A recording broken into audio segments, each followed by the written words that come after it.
Tim Field says, have a great show. Thank you. I should pull up the chat from the...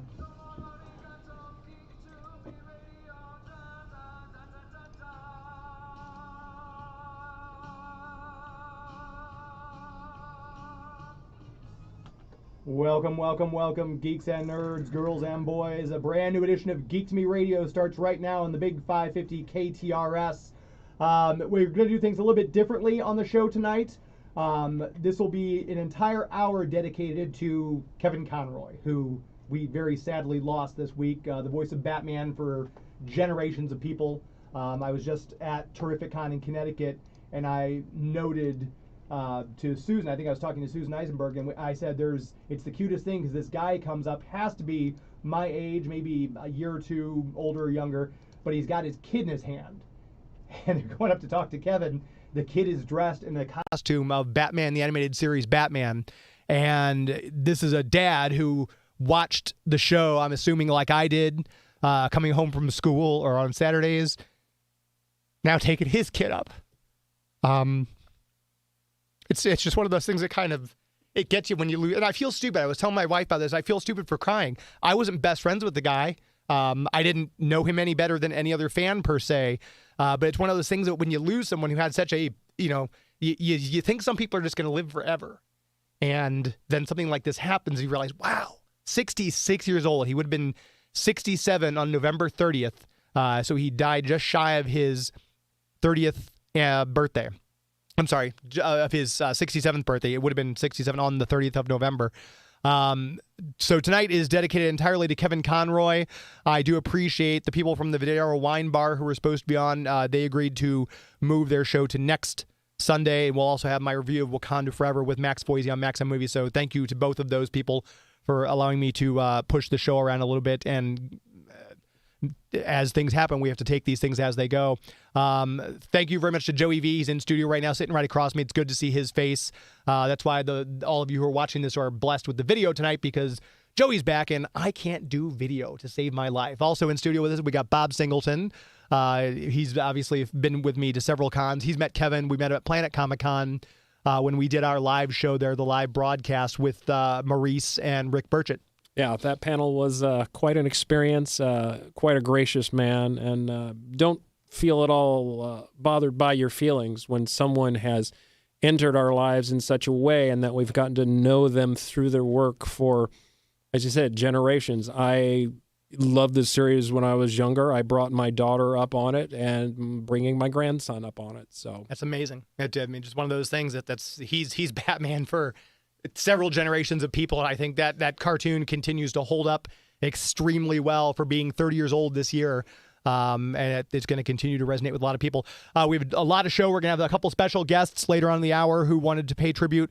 We're going to share your thoughts and feelings as well. If any of you would like to call in with a Kevin Conroy story, you met him at a convention and you had this interaction with him, you can also text us. If maybe you don't feel like you want to call in, you can text us at 84126. Just put a note who you are and where you're from. Like, I'm Brian from Chesterfield, Missouri, or I'm Barbara from L.A. County, California, and just put your comment in there.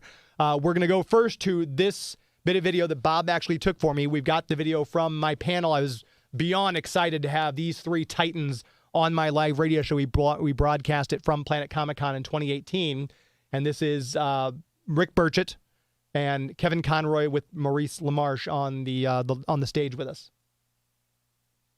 I last ran into you at the big JL reunion. We were only missing Carl Lumley. So were you also a pain?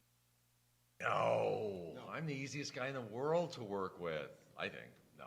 Andrea, the wonderful thing about Andrea is that she has a stable of actors she draws on that are all really wonderful people, genuinely wonderful people that you would want to have a meal with. You know, they're just generous, like working with Mark Hamill or Maurice. The greatest guy. I mean, these are just wonderful actors. Carl Lumley. Yeah. She's got this group that she loves to work with, and they're, you know, actors are people. There are generous ones, selfish ones, kind ones, mean ones. You know, there are ones you want to have a meal with and ones you want to run away from. She has a way of surrounding herself with the most generous, giving, fun people. You just get in a booth. Being in a booth with Mark Hamill, I wish the audience could see what it's like, because he's he's like a 12-year-old. You know, he's so animated. He's the most enthusiastic animation fan in the world. Yeah, he loves it so much, and he gives you so much to work with. Yeah, you know, he makes your life so easy. So it's a joy. So and Andrea is the one who picks all these actors and brings all these people together. And I'm focusing, I'm not ignoring Rick, who's at the end. Hello, Rick. You're way at the end there. Hello. Hi, Mom. But I know Kevin and Maurice have to head off to photo ops and everything, so I don't want to keep you more past your time than you've already given me. But you both worked together in the Arkham projects. Maurice was Mr. Freeze. You were obviously Batman. And so doing a video game, it's a much different process, obviously, than doing a live animated feature. Doing a video game, I equate it to like having root canal. It's that bad? It is painful. It is painful. Because when you're doing a live action show, especially for Warner Brothers, they like to get all the actors in the studio together. So you do a half-an-hour show in about 2 hours. And you work together like a radio play. And you have the other actors to work off of, and there's a wonderful ambiance in there, and you give each other energy. There's a real dynamic quality to the room. It's a lot of fun. Games, they need completely clean takes because of the way it goes into post-production, the way it's built. So you're alone in a booth for 4 hours at a time, doing line after line after line after line. Okay, now do a little irony, line after line. Keep the irony. Can we have a smile? Line after line. I'm not kidding. And after 4 hours, you're kind of talking like this.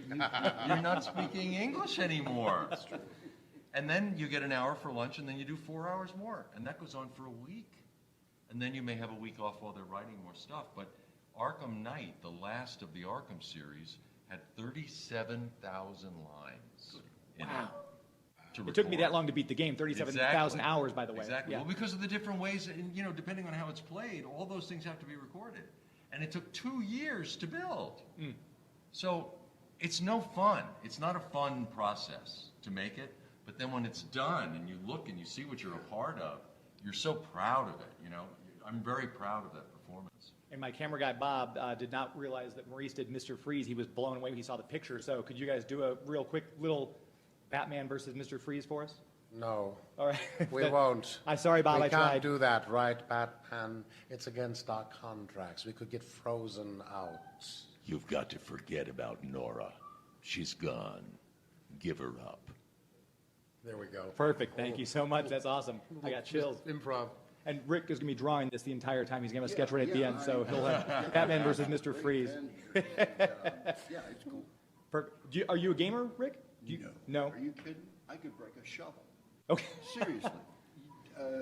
Mechanical things, now my boys are, my sons are, but I'd like to have more time to game personally. I wish I could, but it's just one of those things. So we've got, again, I don't want to keep either of you too long. With Maurice, I was reading over your bio and doing stand-up and opening for people like Dangerfield and for George Carlin. What was kind of experience going from that into voiceover? That's almost a 180? Well, my act was all impressions anyway, so I saw it as a preparation. And in fact, my act was my introduction to voiceover because one night in 1983, a voiceover agent was in the audience and said, with all those impressions you do, I'd like to send you out on auditions for cartoons. Just have to marry different characters together and come up with original characters. So I started going out on auditions. It took me a year until I got my first cartoon, but she had faith in me. And so I didn't take a workshop or anything like that, but I had 10 years of experience working with audiences, kind of knowing what was funny and what was working, and making my voice go a million different places. So that was actually a wonderful intro for me, and I'm very lucky to have fallen sideways into voiceover. I think most people do fall sideways into voiceover. There are so many different ways to get into it. Like that way you did it through stand-up and coming up with the characters. I did it through theater, and I studied Shakespeare and the Greeks at Juilliard. I was going to be a classic actor. And I worked for Joe Papp at the Public and did Broadway and Off-Broadway. And when Batman was the first animated character I auditioned for. It was the first animated audition I had. And I didn't even know much about Batman. I just knew the Adam West show. And Bruce Timm is explaining to me, he said, no, forget about the Adam West show. This dark. It's noir. His parents were killed as a child. He's avenging their deaths. He's a shadowy, dark character. And I said, well, you're kind of telling the Hamlet story. I was putting it in relation to what my background was, which was in Shakespeare. And he said, well, no one's made that analogy before. So I just put myself into, this very dark place to come up with the sound, and approached it as a classic, tragic character, which is what he is. He's Orestes. He's Hamlet. He's our culture's version of those great mythological tragic heroes. And they had that great episode of Batman the Animated Series where you fight Maxie Zeus, and as they're leading him through Arkham Asylum, he's seeing Poison Ivy and say, "Oh, it's Demeter." That was a great nod to Shakespeare as well. Yeah. So with when you guys get to collaborate, I love to think of all you voice actors, who I'm such a huge fan of voice actors, all getting together for dinner every so often. You guys all hang out. Don't spoil image. You guys have tea like every Saturday, don't you? What's funny is that when we get to go on these things, when we come to a con like this, we do. We're all each other hang out. and we do hang out. We do go for dinner. We meet for breakfast in the coffee shop. So this is that, and we have a great time. But probably the thing we talk about least is voiceover. Instead we tell jokes. We try to crack each other up. Last night Kari Payton was kind of messing with the manager of the restaurant because they run out of the pulled pork. It's like, how can you be a barbecue restaurant and run out of pulled pork? But, and so and we do the voices and everything. We try to make the people around us laugh. But yeah, so it's a wonderful time for us, these cons, to socialize with each other that we don't get to do in our own hometown. Yeah. And I love that story of Kevin explaining how he likened Batman to Hamlet and Prince Hal and all the Shakespearean things. And one of the things I remember Andrea Romano telling me when she and I spoke last month about the Batman animated series 30th, she said as soon as Kevin said Shakespeare, I knew he was our guy, because Andrea is a Shakespeare fan as well. She started out as an actress, and so that was another thing that cemented Kevin in that part. Going to the phone lines right now, we've got my co-host extraordinaire on, the great Susan Eisenberg, who, Susan, I don't know if you heard the very beginning of the show, I was getting a little emotional, and I said I feel foolish because I don't know Kevin. You, Phil, Michael, you worked with him for years. You know him, so I almost feel silly for being getting teared up and emotional about the passing of this man. Hi. Well, I to that I say, I think we're all emotional. I think the fans are part of a community. They've known him for years, like you've been talking about, and I did hear at the beginning of the show. It's decades in, and also you grew up with him, and people have gone from generation to generation with this man, and they loved him deeply. I would say, never apologize for it, because Kevin impacted so many people. And yes, we worked together, and yes, I knew him. But that doesn't diminish anyone else's feelings. And one of the things that's just been so sweet for me is hearing the fans talk to me on Twitter and Instagram and just sharing their memories of Kevin and sharing their feelings. And I know people are so heartbroken, as am I. And, this is what we come together in times like this. And so, yeah, I mean, I don't grade it. I don't say, well, my grief is more intense than your grief. Sure. I think we're all just incredibly sad that we've lost this extraordinary human being. Yeah, and we had on the KTRS text lines, if you have a comment or anything you'd like to send in, text us 84126. We have Robert Jones said, growing up in the 90s, Batman the Animated Series is one of my favorite cartoons. Kevin Conroy will always be my favorite Batman. Rest well, Dark Knight. Well said, Robert. Thank you for texting us that comment there. We appreciate that, and we appreciate your listening. One of the things that struck me, Susan, was it's one of those things I didn't want to believe it. Like, I saw someone post something. I think Diane Pershing was the first person I saw. Bob messaged me within like 10 minutes of me seeing Diane's post and said, "Hey, did you see this?" And I said, "Well, yeah, I just saw it, but that can't be right." And then I kind of did some other research on my own. That's when I texted you.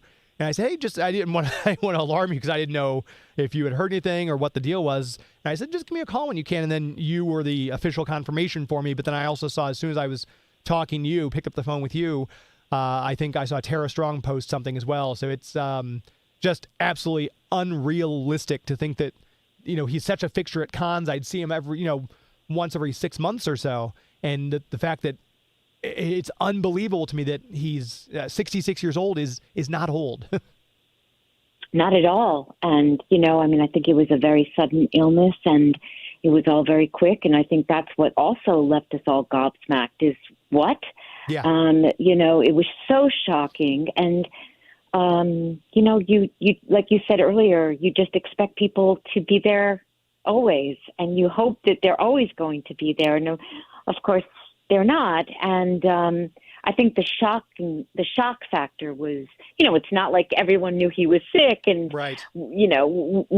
People didn't know. And so, I was right there with you. It was on top of the heartbreak, there was the shock. And it was electrifying how it just went through the community. I was trying to explain to somebody today who doesn't know comics, never saw Batman the Animated Series, never saw Justice League Unlimited, never saw Kevin's work. And I was trying to explain to her what it meant to people and how magical it was for the fans that this man and his voice and his acting chops and what it brought to the character. And then you have Bruce Timm's imagination, and you have the directors and the writers that Bruce brought together for this project. And it was magical. And long before Justice League, Batman the Animated Series was there, and it set the bar in such a profound way and so high that unless you watched it, experienced it, you can't appreciate it, especially if you're not a comic book fan. And I wasn't one. And then I, kind of dove into that universe to try to figure out what it all meant when I got the job. And, I think that it's hard for people to relate. Like, so wait, he was the voice of Batman? And it's like, oh, it was so much more than that. Yeah. It was so much more than being the voice of Batman. Yes, he was. But he was the heart, he was the soul of Batman. And I think that's what broke through and made him the definitive Batman for generations. And in the chat on the stream, if you're watching this on YouTube or Facebook, you can enter a comment there in the chat as well. Larry Quiggins, owner of Bugs Comics, he texted in and said, "What a great talent. The geek world lost a powerful part of its world with this loss. The tribute we're doing honors his legacy, and Larry's very sorry for everyone's loss." And it truly is everyone's loss. It's just mind-boggling. Mm-hmm. And didn't you feel that? It was just like at every corner, whether it's in Brazil, New York City, the Empire State Building paying tribute to him. He was a fixture both in New York and Los Angeles. So he had communities in both places. And, it feels like a family member has died. And again, not just for the people who knew him, but for everybody who watched him, and grew up with him. It's a profound loss, profound. And we're doing this show tonight. Again, it's a little bit unusual of a format, but we're doing this commercial free. Anybody who wants to call in at 314-931-5877. I understand if maybe you don't feel like you want to call in and be on the air, you can always text us like Robert Jones did at 84126. If you're watching online, you can put your comment in the text like Larry did. Just text us there just go to facebook.com/geektomeradio or youtube.com/geektomeradio if you want to send a chat that way as well. But one of the, I'll see if I can get through this without tearing up again, but I loved what your tweet was, Susan. You said Kevin loved to sing. And if you had the pleasure of hearing him, like you, Susan, did on many, many, many occasions, belt out Am I Blue, you couldn't help but swoon like a schoolgirl, as I did on many occasions. And I was not present at any of the conventions where he did that, but I've seen the video. He would just burst into it, and the look on your face would light up. And that's the Wonder Bat song, if I might be so bold. It was the sweetest, most delicious thing to be there. And I mean, it was also hysterical because he would just, any excuse, he would just launch right into it. So it became a joke between us because he would look at me like, see, I got it in. I was able to, work it into the conversation. And I would tease him relentlessly about it. But I loved it. And it did make me weak in the knees. And, and he had, as everyone knows, a beautiful singing voice. He did wonders with that song and that performance. And so he recreated it at so many cons and the audience would just sit there, enraptured by it, and as was I. And there's a couple of stills of me and Kevin, and I think one with my hand on his cheek, and it was right after he sang the song, and it just I think Dan Slott actually took the photo that I'm referring to, and it was just beautiful. It was perfect. It was like somebody captured that moment in time of me just being besotted and him just being so proud of himself that he got the song in. It was just, like I said, it was just delicious. It was, he loved to sing, and he loved being Batman and meeting the fans more than anything. And I wrote in my original, tweet that I hope people know how much he loved them, because for all the love that people felt for him, he felt it back. He was the guy that would wait at his table till the last person got the autograph. Yeah. He was the person that would make sure that you had that experience where he was talking to you, and he made it personal. Because he cared about your fandom. He cared that you had a relationship to Batman. And he also recognized that people were struggling out there, whether in their, they struggled as a child and watched the animated series, or, they ran home from school during Justice League, whatever it was. He recognized that. He was a smart, intuitive man, and he was very empathetic to people's experiences. And so for all the love that people gave to him, he really gave it back. He just loved the fans. And that's one of the things I noticed. Like I said, we've got Bob in studio with us well, and Bob and I covered Planet Comic Con in 2018. Mm-hmm. You were kind of my bridge to reach out to Kevin because I didn't have a direct inroads with him. And you said, hey, my friend is doing his show live. He'd love to have you on. And Kevin, to his credit, was like, yeah, sure, let's do it. We got Maurice LaMarche on board at the very last minute too. He's like, I want to do it. And then my friend Rick Burchett, three-time Eisner Award-winning artist Rick Burchett, and Bob videoed the whole thing. And Bob commented to me after we were done, we were kind of closing everything up. He goes, Kevin just never stopped smiling. He was just one of those people, he just loved life. And I remember you distinctly coming up to me, Bob, and saying that.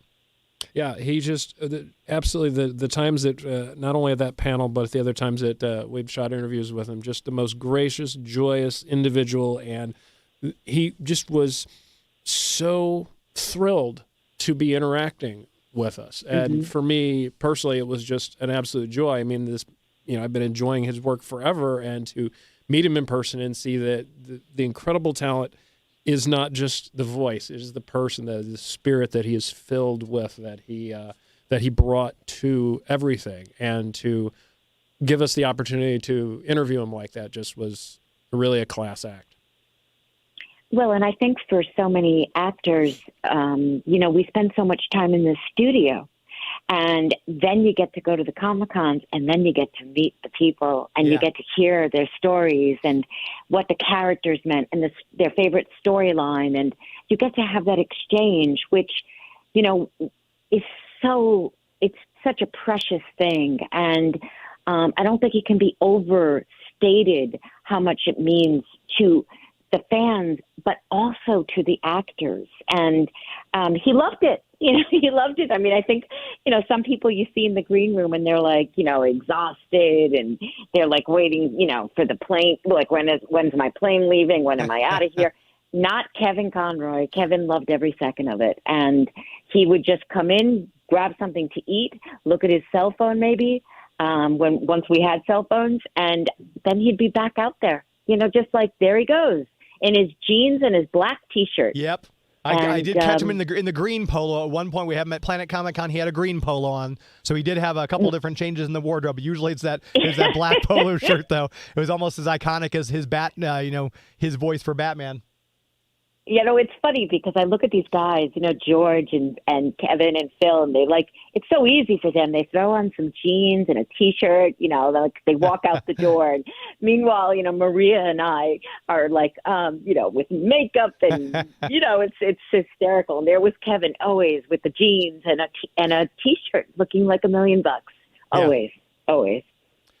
It's very funny that you mentioned earlier. It was almost like you queued me up for it. You mentioned that, you know, people would come up to Kevin and say, you know, I had a rough childhood and Batman the Animated Series got me through it. Your voice, the stuff you have. I really quickly, if you have to go at any point, Susan, please let me know. If you want to stay, I'd love to have you. Dan Riba is going to be on with us here in a moment too. But I do want to play this audio because you teed it up for me perfectly. For those of you who don't know, Michael Rosenbaum, who voiced the Flash, has a phenomenal podcast called Inside of You, where he chats with different actors, writers, comedians, and as the title indicates, he gets inside them. He digs deep because he's mostly friends with these people, so he can ask personal questions I'd feel uncomfortable asking certain people. And Kevin opened up a little bit to Michael about his childhood. I'm going to play that clip for you here right now. If I press the right button, let's see how this goes.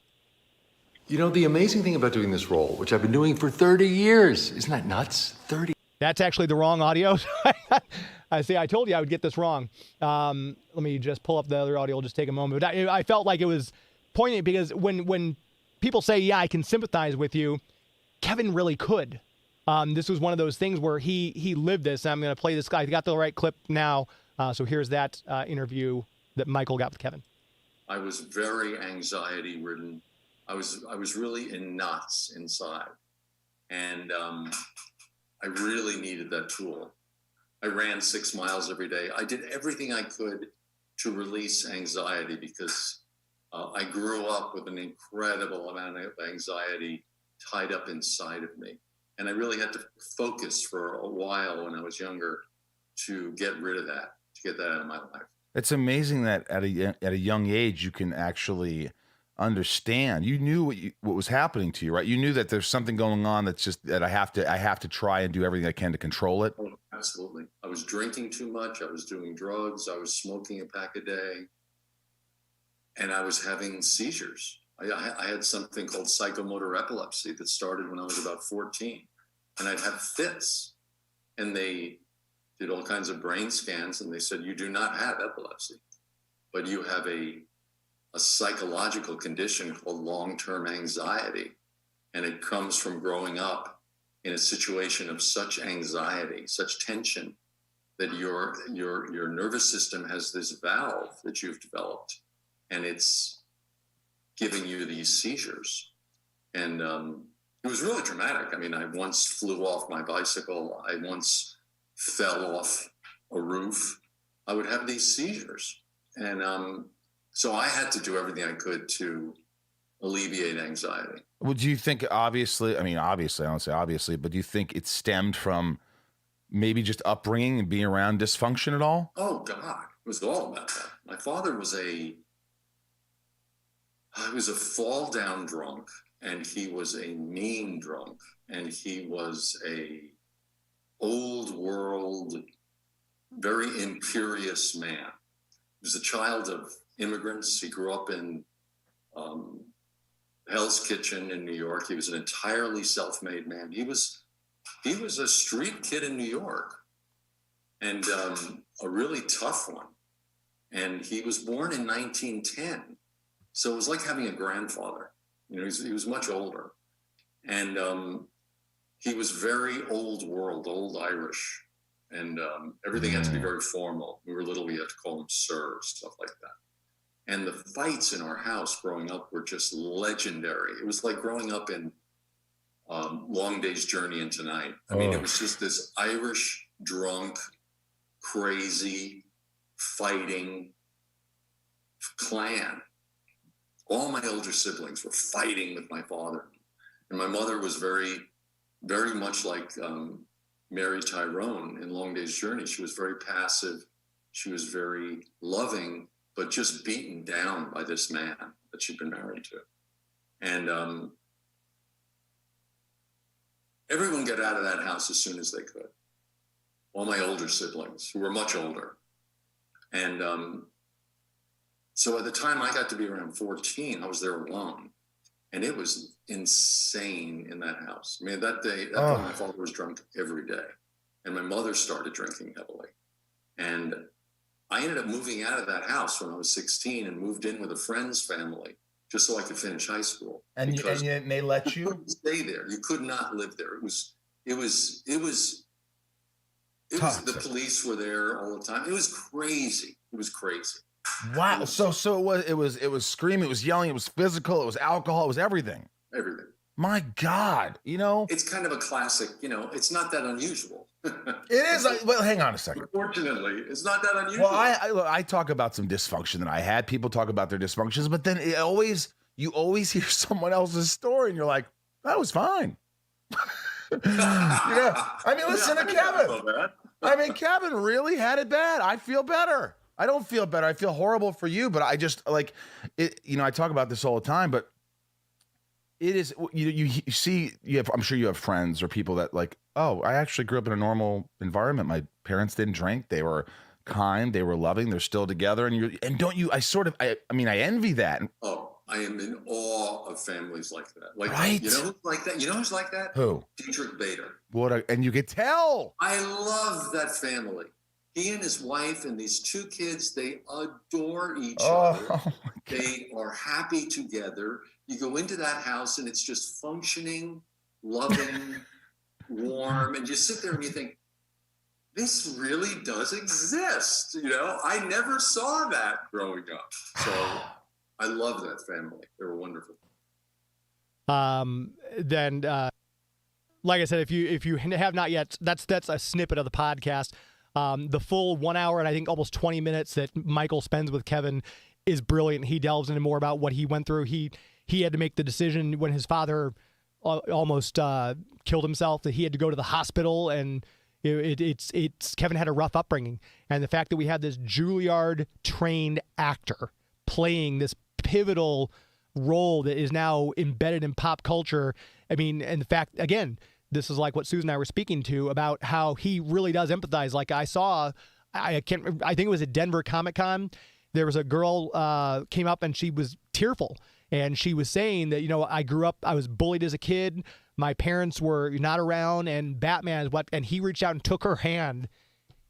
It's just one of those moments where, you know, he's such a good guy. Bob, before I break down here again, you said you had something you were going to mention of what Susan had said earlier. Yeah, Susan had mentioned about Kevin loving us, the fans, and supporting our fandom. And I, for one, know that firsthand, not only just from our basic interactions, but at one of the times we had done an interview with him afterwards, I geeked out a little bit and was talking with him and had told him, you know, how I'd listened, you know, I'd watched the show since it had aired, brought my daughter up in it, but then talking just about the fandom in general, I had told him about the long in development swamp fan film that you're very well aware of, James, that in the Batman universe that I'd been working on. And he was really just incredibly supportive and positive about it, and seemed excited that, you know, that people were creating this kind of content. And he even lent a very tiny assist to it. And now thinking back on this now, I think I'm going to have to put even more effort to see if I can't try and finish that. Yeah. At least that portion that Kevin helped contribute to, because I would like to honor him in some way, and I think for the favor that he granted me, I would like to be able to share that with the world. Yeah, and we've Susan is still with us too, and we just have Dan Riba on the show as well. Dan, thanks very much for taking time out of your Sunday night to join us as well. Well, thank you for having me. This is devastating, and I'm so appreciative of the opportunity to talk about him. Susan, you did some wonderful words. You spoke some wonderful words about him, and I know he loved the fans. Obviously, that's so evident. Doing the voice and being on the show, you never get a sense of what's going on the other side. The voice work is done first before anything, so you don't get a sense of any of that. So this was like long after the show premiered that, and was out there, that he actually got a sense of how much impact it made on people and how much it affected them. And I think he really appreciated that. It was so validating. A stage actor gets immediate validation. This idea of like getting validation like 2 and 3 years after you've done a work, and in this case 30 years after, it's extraordinary. My heart breaks for his friends and family and all of his loved ones, but also for all the fans who didn't get a chance to meet him. Yeah, that's what I'm hearing. A lot of people going, "Oh man, I was going to go to this con and see him," and he's wow. I think he was supposed to, if I'm not mistaken, he was scheduled to be at GalaxyCon in Columbus later this month. Because when I posted my thing, I saw someone say, "Oh no, I had tickets to see him. I can't believe I'm going to miss this." And it's just like your heart breaks for those people who were geared up to meet him and never got the chance. Yeah. And in Burbank, there is a statue of Batman that Warner Brothers has put up in front of the AMC Theater. And and it is the classic DC Batman, but people have been putting flowers on it because Kevin Conroy is the real Batman for so many people, the definitive Batman, the voice in your head that you hear. Yeah, there's 1,000%, and he took that really seriously. I mean, he knew that people, when they met him, they would be nervous, and he was always just gentle with all the fans. Oh, he was. He'd give you all the time, and he put you at ease, and he'd listen to your story, and always with grace. Yeah, I mean, honestly, watching these Cameo videos of him, those are the things that are bringing tears to me, because he's just so warm and giving.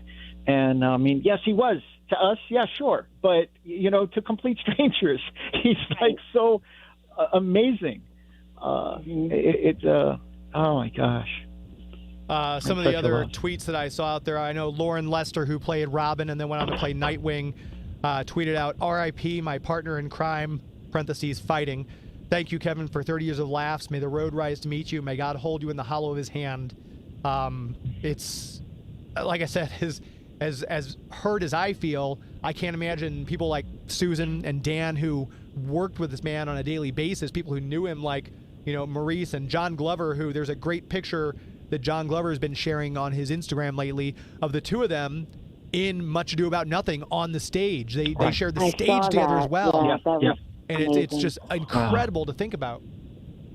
And Lauren and he and Diane, they were always together at the cons. Yeah. Like, they would be booked together, and they would do these reunion panels, and the affection went so deep. I mean, so there were 7 of us, obviously, in the Justice League, and the 6 of us were all texting with each other after we heard about Kevin, and the disbelief and the sadness was extraordinary, because all of a sudden, then there were 6. Yeah. And exactly. it was quite intense, and yet having those other 6 people, or 5 people, to share it with, it was very comforting, very comforting.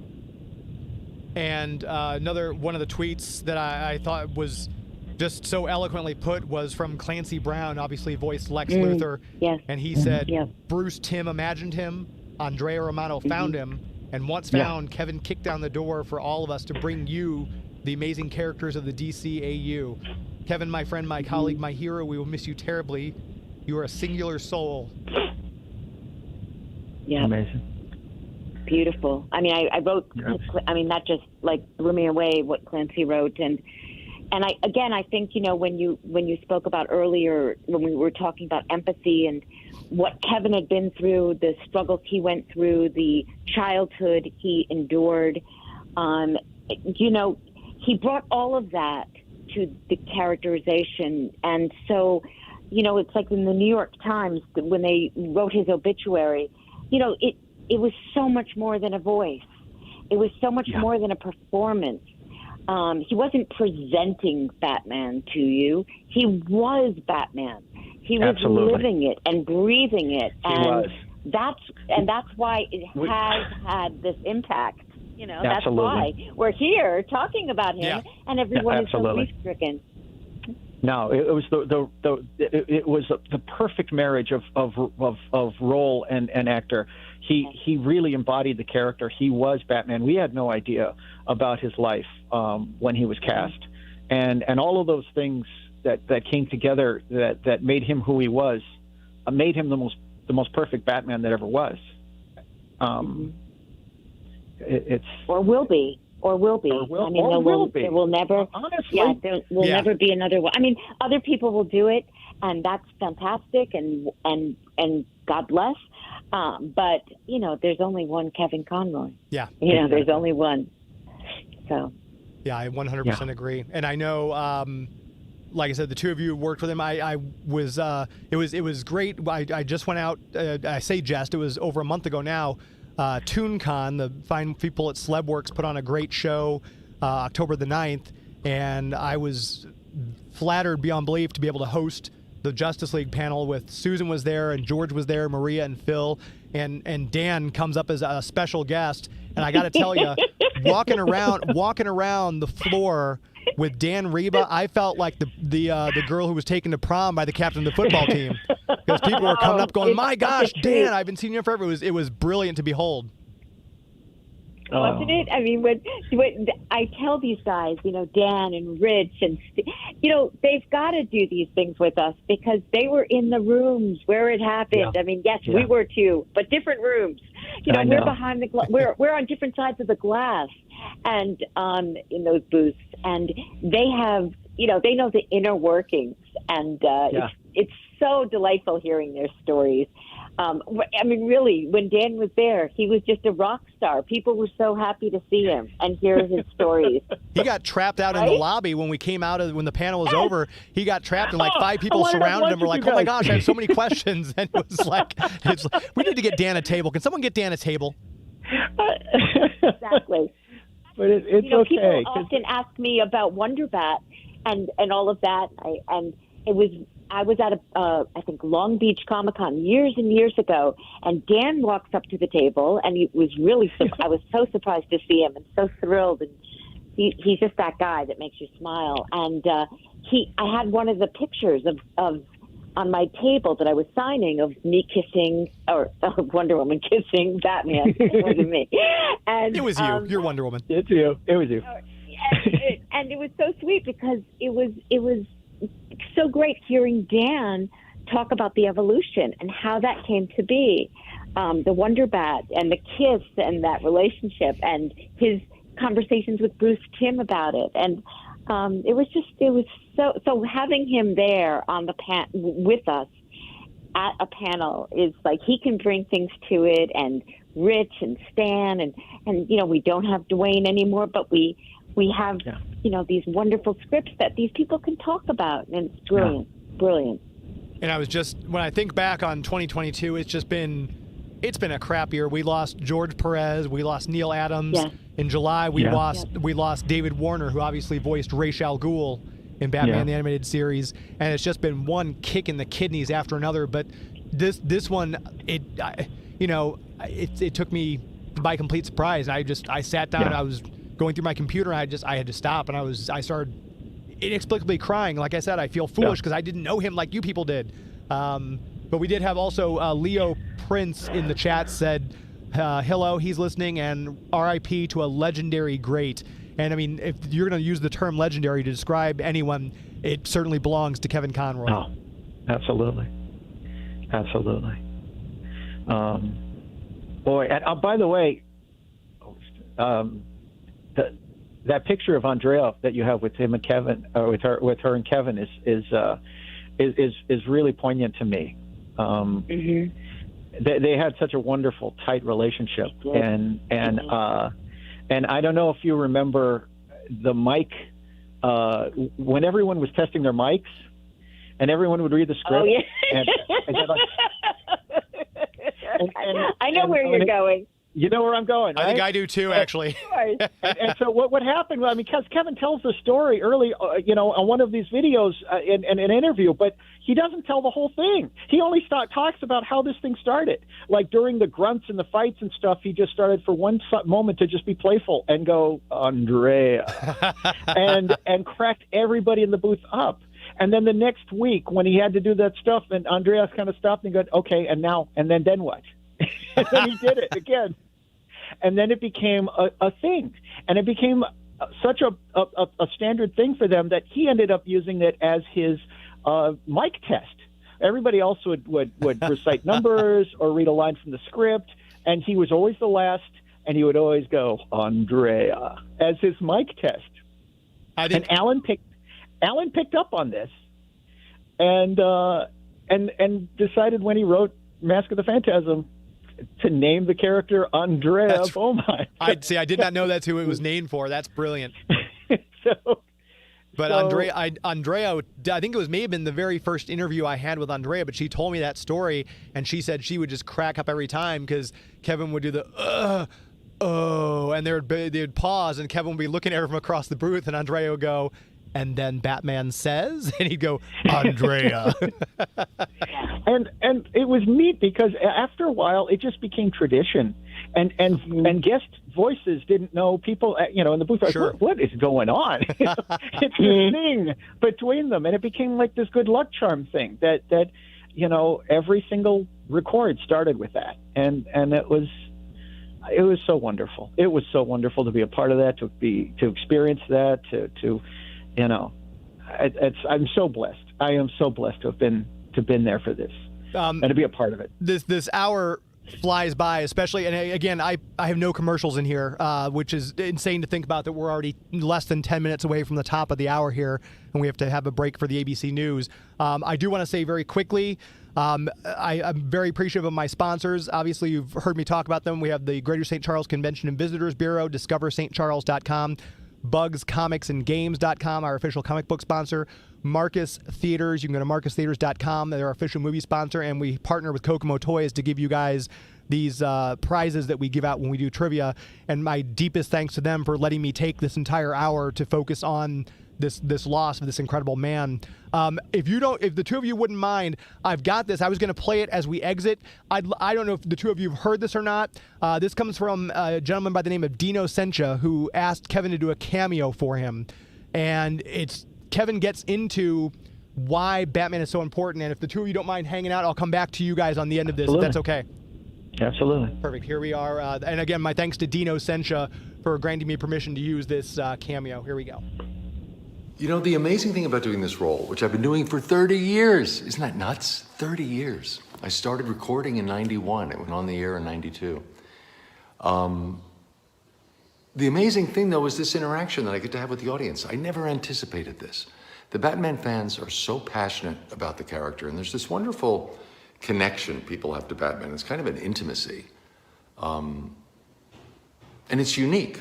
It's not like that for any of the other superheroes.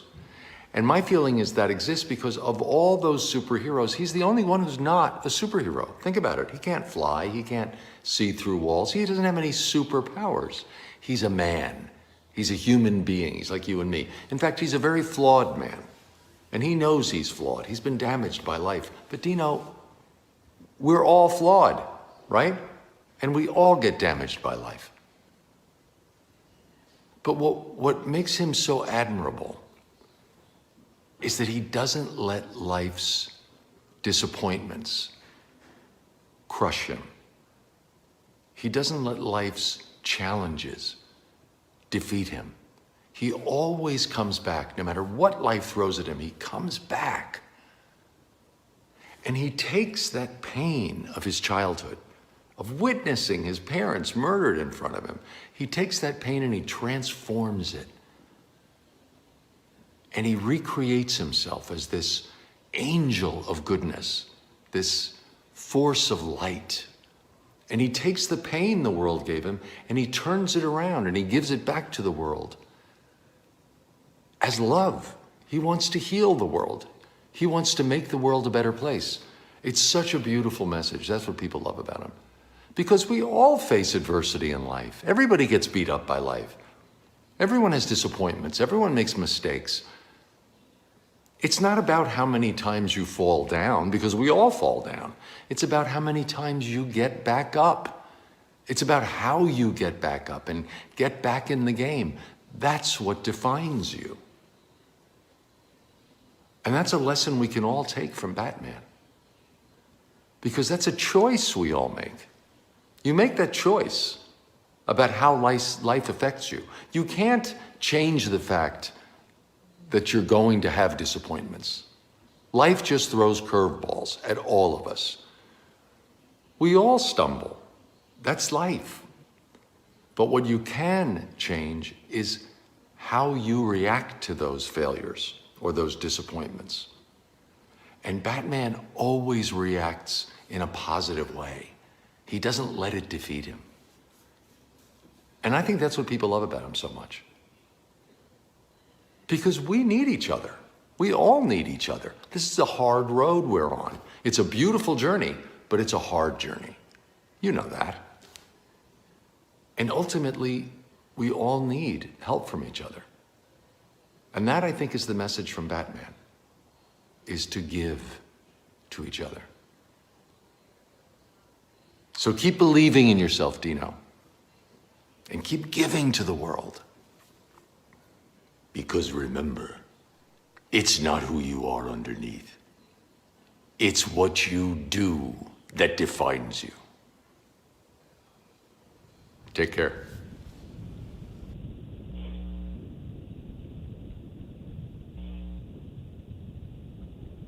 Well, you don't expect us to follow that, do you? Yeah, right? I mean, that was absolutely beautiful. Absolutely. And again, who isn't crying over this man? I know, right? He affected everybody. He was a co-star.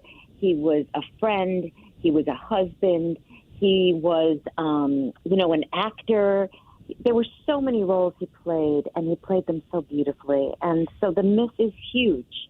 It's as gigantic as his heart was. So that's just that. We're going to be sad, and there are going to be a lot of tears. That was beautiful. It really was. I had to kind of wrap with that because that's just, and he may as well have been talking about himself. That's what I was trying to say. For those of you who don't know, if you're listening right now, a lot of people didn't know. A lot of the fans did not know that Kevin was gay. He thought it was kind of an open secret, but a lot of us did not know. He wrote this beautiful story for 2022's DC Pride comic, which I had him sign when I last saw him at TerrificCon.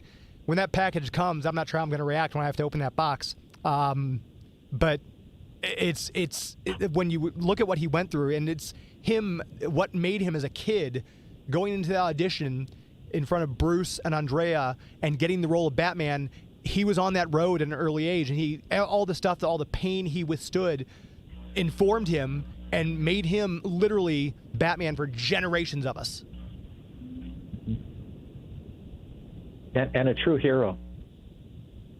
A true hero. Yeah.